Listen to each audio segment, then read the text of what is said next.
Hari ibintu bibiri bijya bitugora gutandukanya, ni itorero umugeni wa Kristo n'amatorero dusengeramo cyangwa se amadini dusengeramo. Hari igihe tutajya tubasha kubitandukanya neza. Itorero riba mu ibanga, ntabwo rigaragara n'amaso, ntabwo warirebesha amaso ngo uribone. N'uwabaza umushumba ukuri itorero akamubwira ati nyereka abazajya mu ijuru mo hano, umugeni wa Kristo mo hano, ntabwo yabishobora. Birashoboka ko wenda uririmo we aba abizi ko ari umugeni, ko ari umukandida w'ubwami bw'Imana, kuko biravuga ngo umwuka w'Imana ahamanya n'umwuka wacu ko turi abana b'Imana. Abamwemeye bakizera izina rye yabahaye ubushobozi bubahindura kuba abana b'Imana. Ntekereza ko umuntu yavutse aba yumva afitanye isano na se, birumvikana, ariko urebeye inyuma ukarebesha amaso y'umubiri biragoye kumenya umugeni n'utari we. Bijya bidutera rero urujijo iyo twibaza umugeni n'utari we. Hari n'igihe amadini agera igihe akarengera bakavuga ko bo ari bo bera kuruta abandi, ari bo bejejwe kuruta abandi, ari bo babikora neza kuruta abandi. Sinzi niba ari byo, ntekereza ko bitari byo. Kristo niwe azi umugeni we wenyine. Hanyuma ikindi, murabizi ko amatorero ahorana ibibazo bidashira, kandi inkuru mbi bafitiye nta nubwo bizagabanuka, kubera ko mu madini n'amatorero hazahora arimo ibibazo, ntabwo bizigera bigabanuka. Ariko itorero rya Kristo rimeze neza. Bibiliya iravuga ngo ararikuyakuya, azagisha ritagira ikizinga, aho riri ntihavogerwa, kuko imishinga yanyu mwayishoyemo amafaranga, nyiri uyu mushinga yawushoyemo amaraso. Ibyajya bikurikiranira hafi. Umva uko Bibiliya ivuze, yavuze ngo n'amarembo y'ikuzimu ntazarishobora. Mu madini n'amatorero tuzagira ibibazo bitewe n'imyumvire n'ubushobozi buhari n'ibindi bitandukanye, ariko mu itorero rya Kristo, umugeni wa Kristo, n'amarembo y'ikuzimu nubwo yahaguruka yose ntabwo azarishobora. Birashoboka ko nawe uri hano ushobora kuba ufite ibibazo bitandukanye, ariko niba uri mu itorero rya Kristo, nagira ngo ugarantise ko nta mpungenge ukwiye kugira. N'amarembo y'ikuzimu nubwo yahaguruka ntazakubasha. Amen. Itorero mu isi ryahawe inshingano 5 zikomeye. Ni umunyu w'isi, ni umuco uvira amahanga, ni itabaza ritabasha gutwikirwa. Ikindi, Bibiliya iravuga ngo ni umutwe muri byose. Itorero ryahawe izo nshingano. Buriya ab'isi impamvu bigira nabi, reka nkoresha iyo mvugo, ni uko duhari. Kubera ko umwuka wera, imbuto z'umwuka murazibuka, ni amahoro, ni ibyishimo,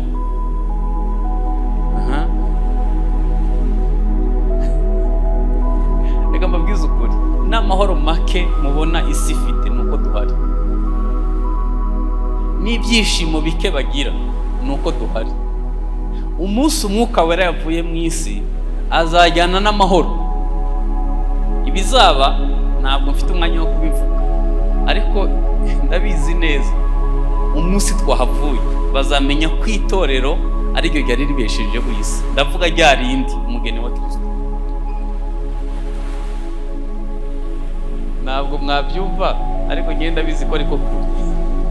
Uzi ukuntu Yesaya 61 havuga, aravuga ngo nasigiwe, hepfo akavuga ngo no guhora inzigo, kariya ntabwo karasohora.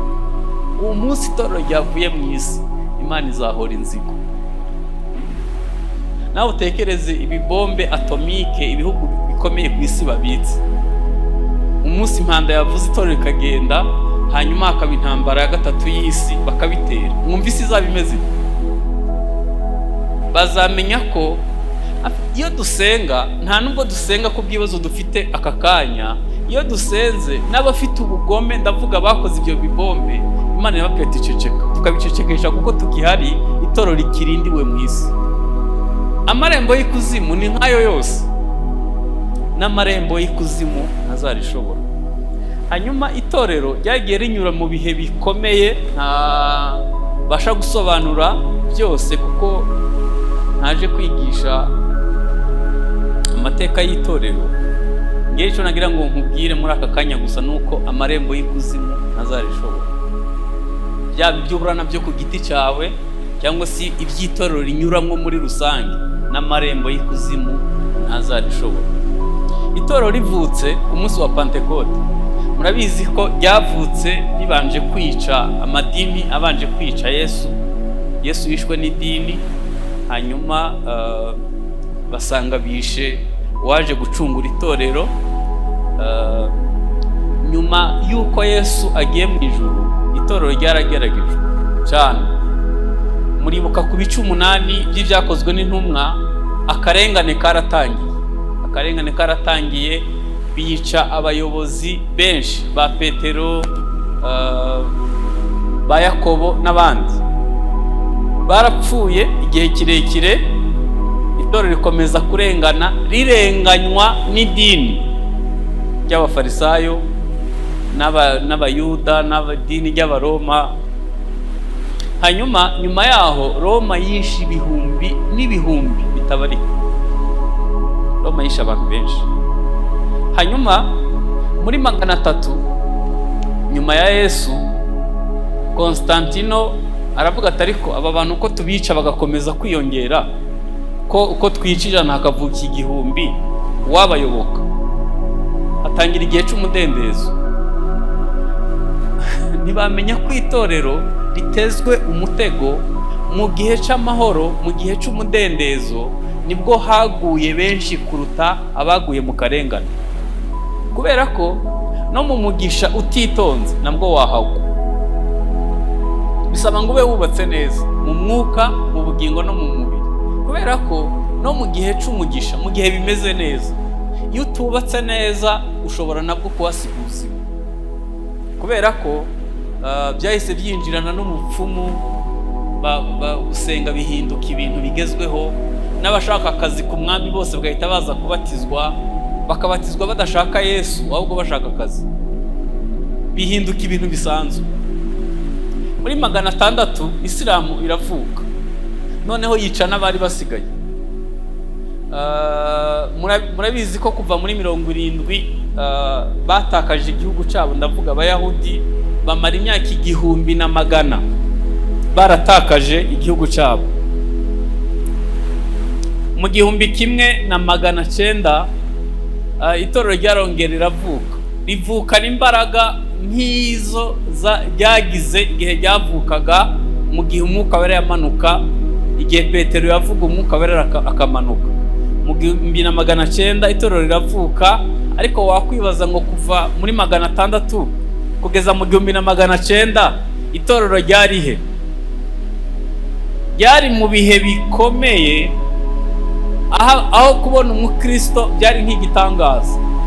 Ariko Imana kuko itiburira, kandi Bibiliya ibyivuga bikaba ari ukuri, n'amarembo y'ikuzimu atazarishobora. Imana yari yaranje irarihisha mu buryo bwayo, abizera bagakomeza kuvuka. Rimwe na rimwe bikanyura ku muntu batatekereza, itorero rigakomeza kuba rihari.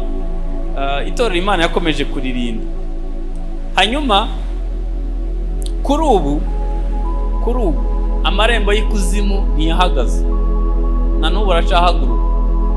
Iyo urebye imbaraga z'ubutinganyi ku isi, imbaraga biri kugira, ukareba imitwe y'iterabwoba ku isi, ukareba ibyorezo, umuvuduko bifite, ukareba intambara zihari mu isi uyu munsi, hari igihe tubirebera mu isura y'ibisanzwe, ariko nzi ko igihigwa n'itorero. Reka mbaho urugero. Ejo bundi muri Covid ku isi hose, ikintu cyafunguye nyuma y'ibindi byose ni itorero. Utubare twarafunguye, ibindi bintu byose ku isi byarakoraga. hanyuma itorero bakavuga ati mwe mube muretse, kubera ko niryo ryahigwaga. Icyakora Bibiliya yatubwiye ngo n'amarembo y'ikuzimu ntazarishobora. Hanyuma nagira ngo mbabwire ko nta nubwo ari ibyo gusa, usibye ibyo bihiga itorero muri rusange ku rwego rw'isi, n'abantu b'Imana, ndavuga abari mu itorero rya Kristo, nabo ubwabo barageragezwa buri munsi. Ushaka wavuga nka wa muririmbyi ngo iyi nzira itagaragara hakaba mu kabwibwi. Hari ubwo bigera inzira ikaba itagaragara, ukayibaza ibi bintu ndimo, kubera ko abapagani, abantu badakijijwe, bafite ukuntu biruhura mu mibabaro yabo. Iyo akenye abazi ukuntu ari bwibe, cyangwa se ari bwiruhure, cyangwa se ari bworoshe ikibazo cye. Ariko itorero ryo dusabwa gukomeza kwiringira Imana no kuba hafi y'Imana. N'iri torero ryanyu, uwabara ibihe mwaciyemo byo kugeragezwa wasanga bitari bike. Nawe ku giti cyawe nzi ko wanyuze mu bitari bimwe, kandi bigamije ikintu kimwe, kugutandukanya na Yesu, kugira ngo utakaze icyo wakiriye. Ariko mu byahisho baravuga ngo ndaza vuba, komeza icyo ufite, hatagira ugutwara ikamba ryawe. Hanyuma ndashaka kuvuga ibintu bike dukwiye gukora muri iki gihe, muri uku kugeragezwa kw'itorero, muri uku kunyura mu bintu bitandukanye bikomeye. Nagira mbabwire icyo dukwiye gukora nk'itorero, kubera ko amarembo y'ikuzimu sinkubwiye ngo azahagarara ejo, nta nubwo ari ejo bundi. Kugeza itorero rivuye mu isi bizaba bigihari. Nta nubwo ukwiye kwinubira kugeragezwa, kubera ko kugeragezwa ni prinsipe y'ubwami bw'Imana. Umva mbabwire none icyo dukwiye gukora nk'itorero kugira ngo tubashe gukomera mu bihe uko byaba biri kose.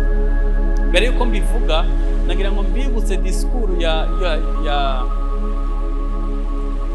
Minisitiri w'Intebe w'Ubwongereza muri COVID. Yavuze ijambo rikomeye, yaravuze ngo isi imenye ko twinjiye mu kindi gihe itazongera kumera nk'uko yari imeze kera. Byari bihishe byinshi.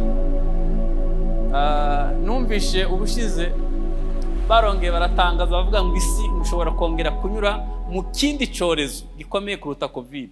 Ndabizi ko abakurikira amakuru mwarabyumvishe. Nyuma ya COVID twari tuzi ngo tugiye koroherwa, Uburusiya bugwana na Ukraine, ibiciro byikuba inshuro nyinshi. Birashoboka ko isi itazongera kumera nk'uko yari imeze, ariko itorero rirarinzwe, ararikuyakuya, azagishira ritagira ikizinga. Hanyuma hari ikintu dukwiye gukora nk'itorero. Icya mbere dukwiye gukora, dukwiye kurushaho gusenga kuruta uko twasengaga. Kubera iki? Petero yafashwe ngo ab'itorero bagiye mu cyumba baravuga ngo turabyanze, Petero ntapfa. Bibiliya iravuga ngo aho basengeye ngo haranyeganyega, Imana irazibana nabo ihita ijya kubohora Petero muri gereza. Abantu b'itorero bakwiye kuba basenga, Icya kabiri, dukwiye kuba turi abantu bazi gusoma ibihe. Tukibaza ngo muri kalendiriye y'isi cyangwa muri kalendiriye y'itorero ubu tugeze mu kihe gihe. Ntabwo wamenya uko uzifata mu gihe kikuguye hejuru utabizi. Dukwiye kuba dusenga, kandi tugasenga seriyezuma, tugasenga tukagera ku mutima w'Imana. Itorero rikambikwa imbaraga, kubera ko nimureba ko tuza hano tugasirimba, tugafashwa, tugatera haleluya iz'ubutsinzi n'iz'umurambararo, ni byiza cyane. Ariko ikintu kizakwereka ko wubatse neza cyangwa nabi uzabimenya umunsi wageragejwe. Uko uzitwara mu kigeragezo nibyo bizakugaragariza ko wari wubatse nabi nubwo wari uzi kuririmba neza. nagiye nca mu bihe nareba uko mbyitwayemo, ngasigara mfite isoni, nkavuga ntumva binyeretse ko ntari umukristo mwiza. Ibihe nta muntu ubizibira, nta muntu ugwana n'igihe ukisangamo, ahubwo ko wubatse imbere muri wowe, nibyo biguha kumenya uko witwara mu gihe. Imbaraga wakuye mu gusenga nizo zizatuma witwara neza mu gihe ugiye kwinjiramo. Dukwiye kuba dusenga dusaba Imana imbaraga. Cya kabiri, dukwiye kumenya ibihe. Cya gatatu, dukwiye gusaba Imana umwuka wera, kuko umwuka wera usibye ko adusengera niyo twananiwe gusenga, ni nawe uhishura igihe kigiye kubaho. Nasenganye n'umuntu mbere ya COVID 2018, twari ahantu dusenga, aravuga tumva mbonye ibihe bikomeye, tugiye kwinjira mu bihe bikomeye aho abantu bazaguma mu mazu, imodoka zikareka kugenda. Kuko mu Rwanda tuzi jenoside yakorewe Abatutsi muri 1994, turavuga ati wabona ibyago byongeye kuba jenoside kabo, ariko twagumye mu mazu nta jenoside yabaye. Twagumye mu mazu, imodoka zihagarara kugenda. Uwo muntu yaravuga ati n'indege mu kirere ntizizagenda. Nta muntu yigeze atekereza ko COVID izaba, nta n'uwabirotaga, ariko COVID yarabaye. Nkunda umwuka wera, haleluya. Umwuka wera ahishura ibigiye kuba. Dukwiye kugirana ubusabane n'umwuka wera, usibye ko adusengera akatunihira iminiho, akatwambika imbaraga, ariko amenya n'ibigiye kubaho akabitumenyesha.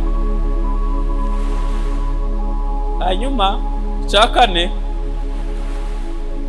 itorero rikwiye kugumana ibyiringiro ko nubwo tugeragezwa duca mu ntambara zitandukanye, umukwe azaza. Mu Byahishuwe haravuga ngo umukwe n'umugeni baravuga ngo ye urakaza Mwami Yesu. Niba hari ikintu gitera umuntu gusara, kugira agahinda gakabije, kwiyahura n'ibindi, ni igihe umuntu yatakaje ibyiringiro. Abakristo benshi bamaze gutakaza ibyiringiro ku kigero kiri hejuru. Iyo umuntu atakaje ibyiringiro, yabesha, yakwambura, yasambana, ibintu byose biba ku bandi nawe byamubaho kuko yatakaje ibyiringiro. Abaroma 12 umurongo wa 12 haravuga ngo mwishime mufite ibyiringiro, mwihanganira amakuba, mukomeze gusenga mushikamye. Kirazira gutakaza morale mu ntambara, kirazira ukugumana morale. Umwami wacu azaza, ibyiringiro biracahari, azadutabara. Ashobora kugutabara mu byo ugeragezwa, ariko nubwo atagutabara ubu, impanda izavuga. Ari umuntu umwe yambwiye ngo ibyo ndi kunyuramwo, swat Imana izaza ibikureho, nibitavaho nzabisiga njye mu ijuru, nta kibazo mfite.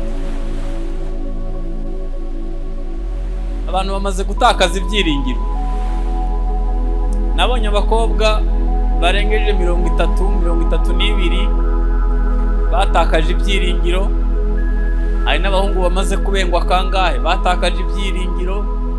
Hari n'igihe umuntu areba gukomera k'ubuzima agatakaza ibyiringiro, akavuga ati uyu mugenzi wawe bamwone n'ibindi. Nta mpamvu yo gutakaza ibyiringiro. Hanyuma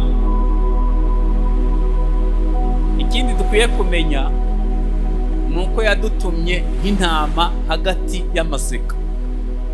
Yaravuze ngo mbatumye nk'intama hagati y'amasega, mugire ubwenge nk'inzoka, mumere nk'inuma nta mahugu. Dukwiye kumenya aho turi ko atari muri comfort. Yadutumye nk'intama hagati y'amasega. Itorero Bibiliya iravuga ngo nk'akarungu mu mahwa niko umukunzi wanjye ameze mu bandi. Ntabwo itorero ririho ririho hagati y'amasega. Isi tuwe na miliyari 8. Abantu bafite icyo bazi ku izina rya Yesu ni miliyari 2 gusa. Namwe mutekereze uwo mubare w'abadakijijwe tuba hagati yabo. Itorero dukwiye kumenya ubwenge bwo kubaho hagati y'amasega. Apana gushaka ko badukunda, ko batubyinirira, bavuga ko turi abantu beza. Itorero rihari nk'intama hagati y'amasega. Icyo dusabwa rero ni ukugira ubwenge. Arigenda y'itorero, abanyetorero nk'abareba ibintu twigira mwumva ndababaye gusa, kubera ko abantu bapanga gusenya itorero bakora amasaha 28 kuri 28. Abagambirira kurimbura itorero ngo riveho ntibasinzira, bakoresha imbaraga nyinshi, babishoramwo n'amafaranga menshi kugira ngo basenye itorero. Ariko twebwe turi abantu tudafite icyo twitayeho. Dukwiye kumenya ko itorero ryatumwe ahantu hakomeye, turi nk'intama hagati y'amasega. Hanyuma ikindi itorero ryakagombye kuba rikora ni ukwirinda ubuyobe bwaduka buri gihe bugamije kuvangira itorero. Matayo 24 bamubajije ibimenyetso bizagaragaza ko agiye kugaruka, aravuga ngo mwirinde hatagira ubayobya. Ubuyobe buhari, ntabwo nje kuvuga ubwoko bw'ubuyobe, nyamara ubuyobe burahari ku kigero ntabasha kubasobanurira. No mu matorero ya Gikristo ubuyobe buri kwinjira. Ubutatu bwa Satani ni Satani, Antikristo n'umuhanuzi w'ibinyoma. Umwuka w'umuhanuzi w'ibinyoma azengereje abizera.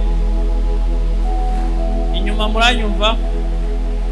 Umwuka w'umuhanuzi w'ibinyoma bimeze nabi. Usibye ubuyobe bw'ubuntu butangaje, hari n'ubundi bwinshi mu bizera. Dukwiye kwirinda ubuyobe. Nze mbabwire gutese, niba umuntu yubahira Imana ibyo kurya, akizerera Yesu imigati, atamwizereye ubugingo buhoraho, hari ubuyobe buruta ubwo.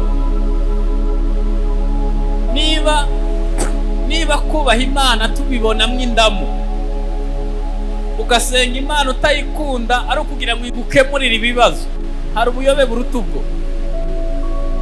Mwirinde hatagira ubayobya. Hanyuma ubu buyobe bujyanye no gukundisha abantu isi. Abantu bakaba mu isi nk'aho batazayivamo.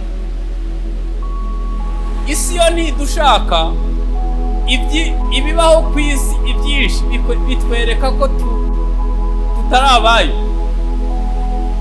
Nero yakoze ikintu kibi, atwika umujyi, ahita bitwerera abakristo. Aravuga ngo abakristo n'abantu babi ngo nibo babatwikiye umujyi kugira ngo abantu babice. Isi buri gihe itwereka ko itadushaka, ariko ikibabaje dukomeza kuyikundishwaho nk'aho tuzayibamo iteka ryose. Isi ntabwo ari iwacu, turi abagenzi n'abimukira. Dukwiye kubana nayo.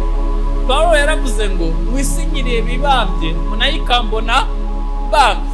Ni ukuvuga ngo Pawulo n'isi nta hantu bahuriraga.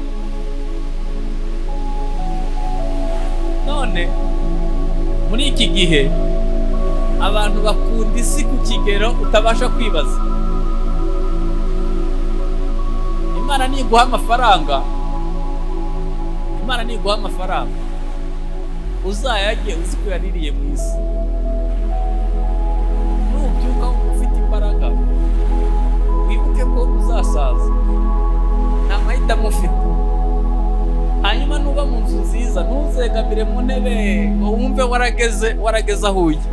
Ntabwo turagerayo. Dukwiye kumenya ko itorero ryatumwe ahantu hakomeye, turi nk'intama hagati y'amasega. Hanyuma ikindi itorero igihe bavaga muri Egiputa, Imana yarababwiye ngo inyama bazige bahagaze, bakwesa inkweto, bafashe n'inkoni mu ntoke, kuko ari ijoro rya nyuma, ryo kuba muri Egiputa. Itorero rikwiye kubaho rikwesa inkweto, bazi ko umunsi umwe impanda izavuga tukavinaho. Amen. Hanyuma ikindi itorero ryakagombye kuba rikora ni ukubaka ubusabane n'umukwe mukuru. Ni ukubaka ubusabane tukaba inshuti na Kristo kugeza ubwo tuba inshuti magara. Icyanyuma ni uko dukwiye guhindurira benshi ku gukiranuka. Niba baratubwiye ngo tuzahera i Yerusalemu n'i Yudeya n'i Samariya kugera ku mpera y'isi, dukwiye kuba tuzana abandi kuri Kristo. Nicyo dutegerejeho.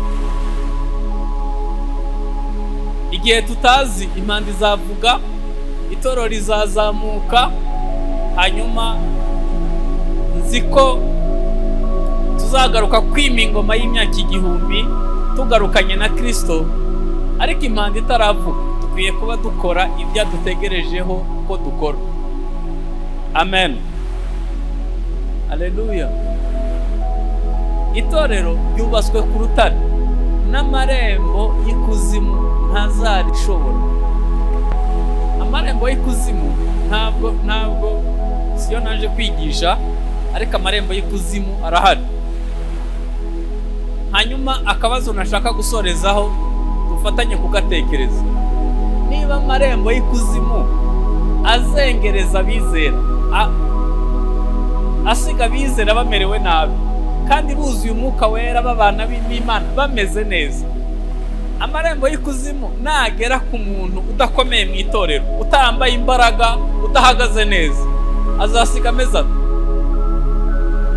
Bamabwire itorero, babwire ikintu mutazibeshaho.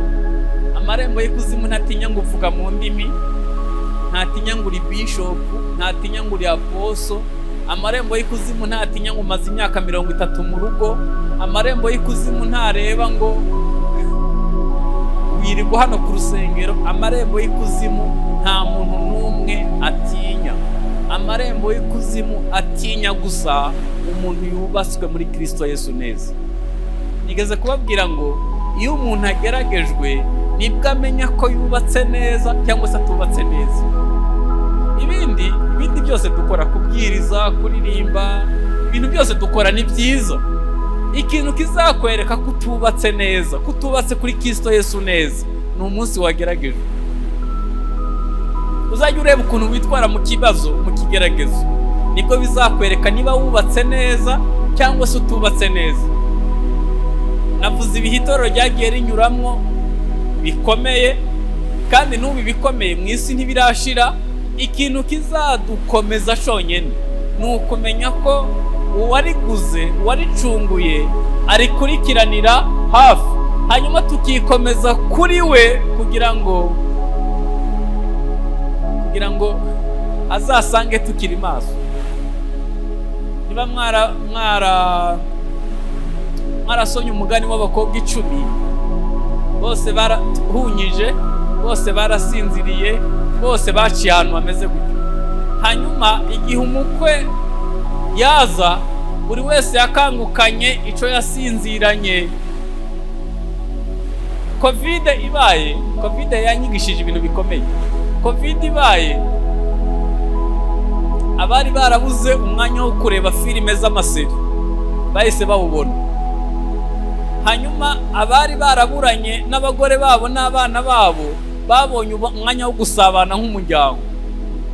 Abari barabuze igihe cyo gusenga kubera imiruho y'isi babonye igihe cyo gupfukama, ubu bameze neza. Ariko abantu benshi banyweye inzoga, abandi barishingiye. Mbese Covid yatwikuruye buri wese icyo yatekereza imbere muri we cyangwa se icyo yari afite. Kugeza ubu ari n'abanze kugaruka mu rusengero kubera ko baravuga tumva kujya mu rusengero ntibikiri ngombwa, online iradufasha. Nyamara torero ndagamba bwiza ukuri, online ni nziza, ni nziza, ariko si nziza cyane nk'iy'abantu bahuye.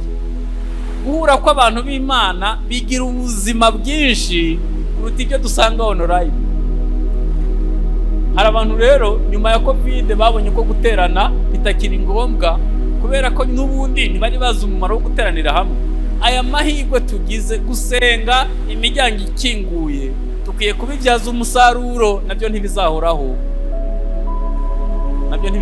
Ejo bundi twabibujijwe na covid, ejo twabibuzwa n'ikindi. Itorero yubatswe ku rutare, n'amarembo y'ikuzimu ntazarishobora. Amarembo y'ikuzimu ntazarishobora. Itorero yubatswe ku rutare, n'amarembo y'ikuzimu ntazarishobora.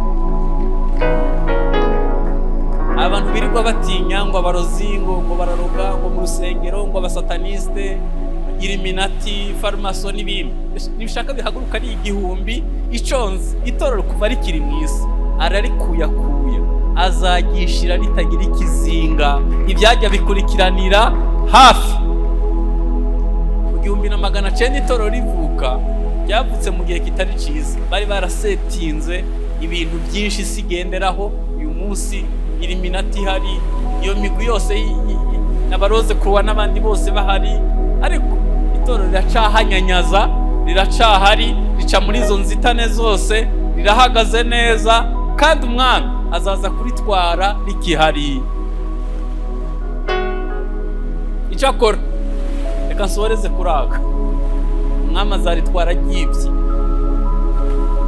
Muri covid nibwo nasobanukiwe ijambo rivuga ngo nk'uko umujura aza agacukura inzu mu gihe kitazwi, niko umwana w'umuntu azaza. Muzi impamvu itorero azaritwara ryibye?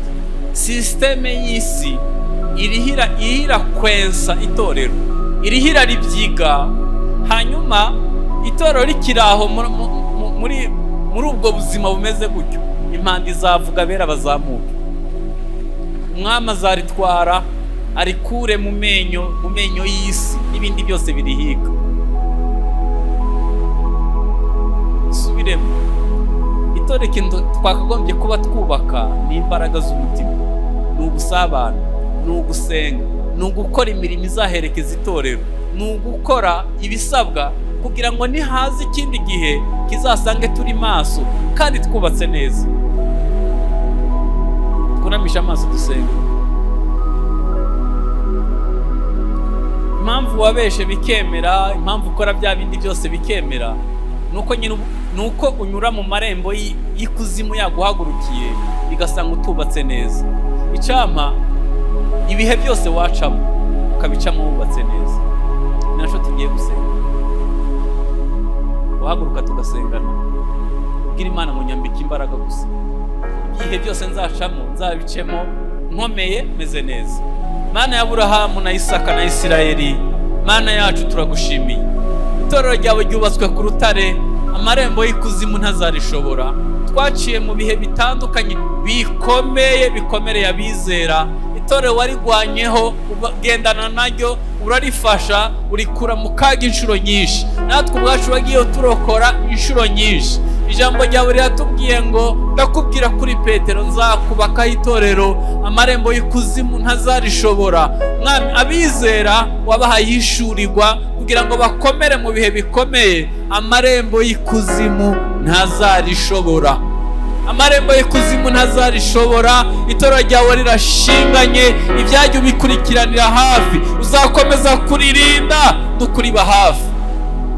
Ndasenze kugira ngo uduhe kwiboneza nk'uko uboneye, gukora imirimo myiza izaduherekeza, guhindurira benshi kugukiranuka, guhagarara mu mwanya wifuza, kugira ngo dukomeze gukomerera muri wewe no mu bushobozi bw'imbaraga nyinshi. Twitware nk'abakumenye, twitware nk'abategereje ko impanda ivuga, twitware nk'itorero. Turinde kurangazwa n'isi. Igihe Mukristo anyura mu isoko mburamumaro, bamubajije icagura ngo si iby'ukuri, nta kindi yari yemerewe. Itorero ryawe ureye guhagarara mu kuri, Mwami, no kuzana impinduka, Mwami, no kuzana impinduka nziza mu isi. Bana natwe muri byose, mu izina rya Yesu.